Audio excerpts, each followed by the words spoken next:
Hello বন্ধুরা, এখানে হচ্ছে দুর্গাপূজার প্যান্ডেল। এই যে এটা হচ্ছে টিএন স্কুলে দুর্গাপুজোর প্যান্ডেল। এই যে আমি আর বড় দাদা এসেছি এখন প্যান্ডেল দেখতে নয়, ওষুধ নিতে। এদিকে এই যে প্যান্ডেল হচ্ছে আমাদের স্কুল।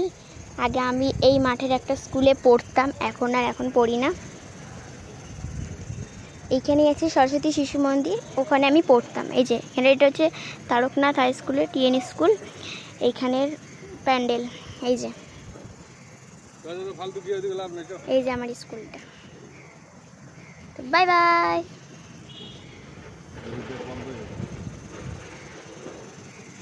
এই যে টিন দিয়ে এগুলো বানানো হচ্ছে, কত টিন এনেছে দেখবে, দেখো এই যে কত টিন এনেছে দেখো। মাঠে তো গরম বেশি লাগবে, যত জল ছিল জলগুলো শুকাচ্ছে। তো বাই বাই। এই যে স্কুল। তো আজকে ভিডিওটা এখানে অবধি। তো বাই বাই।